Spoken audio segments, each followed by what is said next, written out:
Kuna taarifa nyingi zinazoelezea orodha ya magereza hatari zaidi ya wanaume ulimwenguni, lakini ni nadra sana kusikia kuhusu magereza hatari ya wanawake, na hii ni kutokana na ukweli kwamba hapo awali hakukuwa na magereza ya wanawake, bali wanawake wahalifu walihifadhiwa katika magereza ya wanaume, lakini walikuwa wakitenganishwa. Ilipofika mwaka 1840, kiwango cha wanawake kufungwa kilianza kuongezeka, na hii ni baada ya wanawake wengi kuanza kujihusisha na matukio mbalimbali ya uhalifu, jambo lililopelekea kupitishwa kwa sheria katika nchi mbalimbali za kuwatenganisha wanaume na wanawake, yaani kuwatengenezea wanawake magereza yao. Na ilipofika mwaka 1928, gereza la kwanza kabisa la wanawake lilijengwa huko Alderson, Virginia Mashariki nchini Marekani, na liliitwa The Federal Industrial Institution for Women, na inaelezwa kwa gereza hilo lilikuwa na ukubwa wa ekari 5,000. Na huo ndio ulikuwa mwanzo wa kuanza kujengwa kwa magereza ya wanawake mpaka hivi sasa, ambapo katika nchi mbalimbali kuna magereza maalum ya wanawake, kwani takwimu zinaonyesha kuwa wanawake zaidi ya 700,000 wako magerezani katika nchi mbalimbali ulimwenguni. Lakini pia licha ya kujengwa kwa magereza haya, bado yapo yale ambayo yana mchanganyiko wa wanaume na wanawake, isipokuwa yanatenganishwa tu katika sehemu tofauti tofauti.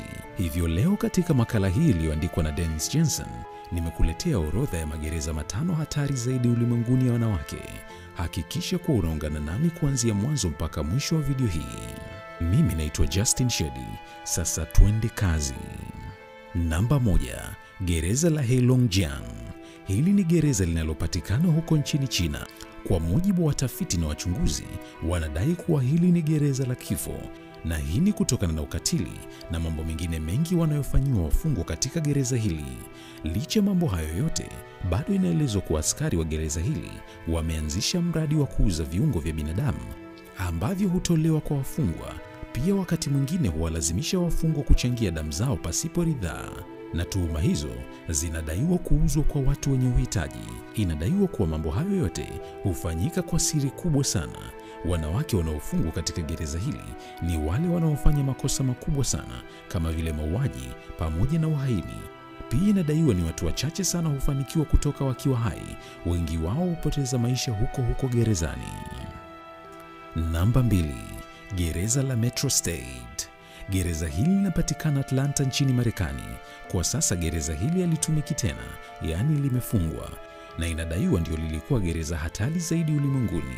Inadaiwa kuwa gereza hili lilianzishwa mnamo mwaka 1980 na lilijengwa maalum kwa ajili ya wanaume, lakini mnamo tarehe 1 mwezi Juni mwaka 1993 lilibadilishwa kutoka kuwa gereza la wanaume mpaka kuwa gereza la wanawake kutokana na sababu ambazo hazikuwekwa wazi, lakini inadaiwa kuwa wanaume waliokuwa katika gereza hilo walihamishiwa katika magereza mengine. Wapo baadhi ya watu wanaodai kuwa walifanya hivyo kutokana na uhaba wa magereza ya wanawake, hivyo wakachagua gereza hilo ili litumike kuhifadhi wafungwa wanawake tu.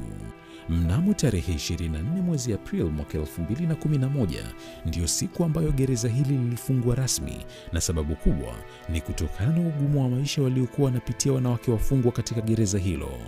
Wakati linafanya kazi, hakuna mfungwa yeyote aliyeruhusiwa kufanya mawasiliano na mtu yeyote wa nje, na inaelezwa kuwa lilikuwa ni moja ya magereza yenye ulinzi mkali sana, jambo lililosababisha wafungwa kushindwa kutoroka, na waliojaribu walipatiwa adhabu kali sana.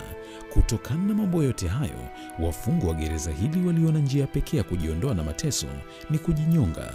Hivyo kukawa na idadi kubwa sana wafungwa wanaojiua, na inaelezwa kwa mara walinzi wa gereza hili walikuwa wakikuta miili ya watu ikining'inia kwenye selo zao, jambo lililopelekea gereza hili kufungwa mwaka 2011. Namba 3, gereza la Silverwater Women's Correction Center. Hili ni gereza linalopatikana huko nchini Australia na lilifunguliwa mnamo mwaka 1970. Kama nilivyokueleza hapo awali kuwa mpaka hivi sasa bado yapo magereza ambayo yanajumuisha wafungwa wanawake na wanaume, na gereza hili ni moja ya magereza hayo, yaani kuna upande wa wanawake na kuna upande wa wanaume. Gereza hili lina ulinzi wa kutosha, na wanaofungwa katika gereza hili ni wale wenye makosa makubwa kama vile mauaji na mengine ya aina hiyo. Mmoja ya wafungwa maarufu zaidi ambao kesi zao zilipata umaarufu mkubwa baada ya kuanza kusikilizwa upya ni ya mwanamke aitwaye Lindy Chamberlain Creighton. Huyu alifungwa gerezani kifungo cha maisha kwa kosa la kumuua binti yake aliyekuwa na umri wa wiki 9. Sasa baada ya kukaa miaka 30 jela, ndipo ikaja kugundulika kuwa mwanamke huyo hakumuua mtoto wake, bali mtoto huyo aliuawa na mnyama aitwaye dingo, ambaye ni mnyama anayefanana sana na mbwa, isipokuwa ni mbwa mwitu. Baada ya ukweli huo kuwekwa wazi, kesi hiyo ilipata umaarufu mkubwa sana ulimwenguni kote, na watu wengi walitaka mwanamke huyo alipwe fidia, lakini haikuwa hivyo. Namba 4. Gereza la Parapara Agahara Center. Gereza hili linapatikana huko nchini India katika jimbo la Karnataka na inaelezwa kuwa lilifunguliwa mnamo mwaka 1997. Gereza hili lilianzishwa maalum kwa ajili ya kuhifadhi wafungwa sugu wa kike pamoja na wa kiume. Pia inaelezwa kuwa gereza hili linaweza kuhifadhi wafungwa wapatao 2200, lakini baada ya uchunguzi kufanyika ilikuja kubainika kuwa gereza hili lina wafungwa wapatao 4000. Pia inadaiwa kuna uchunguzi ulifanyika na ikabainika kuwa askari wa gereza hili walikuwa na tabia ya kuwauza wafungwa wa kike kwa wafungwa wa kiume ili wakawatumie kimapenzi katika selo zao. Yaani unampa pesa askari magereza, kisha yeye anaenda kukuletea mfungwa wa kike na unafanya naye mapenzi, kisha baada ya hapo kila mtu anarudishwa kwenye selo yake. Inadaiwa baada ya tuhuma hizo kuwekwa wazi, baadhi ya askari magereza walisimamishwa kazi na wengine kufukuzwa kabisa. Namba 5. Kaechon Concentration Camp. Gereza hili linapatikana huko Korea Kaskazini na ni miongoni mwa magereza yenye mateso ya kila aina. Wengine hupenda kuliita gereza hili kama kambi ya mateso, yaani ukiwekwa katika gereza hili ni mateso kwenda mbele, na watu wengi sana hufariki dunia kila siku kutokana na uhaba wa chakula pamoja na mateso wanayopata. Inaelezwa kuwa hili ni gereza ambalo huhifadhi wafungwa wa kike na wa kiume, na wengi wao ni wafungwa wa kisiasa na wachache sana ni wahalifu wa kawaida. Inaelezwa kuwa ukiingia katika gereza hili na ukafanikiwa kutoka ukiwa mzima, basi Mungu yuko upande wako, kwa maana wafungwa wengi hufariki dunia huko gerezani. Niandikie maoni yako kwenye sehemu ya comment na usiache kujiunga nasi kwa kubonyeza neno subscribe kisha alama ya kengele pembeni yake. Mimi naitwa Justin Shedi na kutakia wakati mwema, na tukutane tena kwenye video nyingine.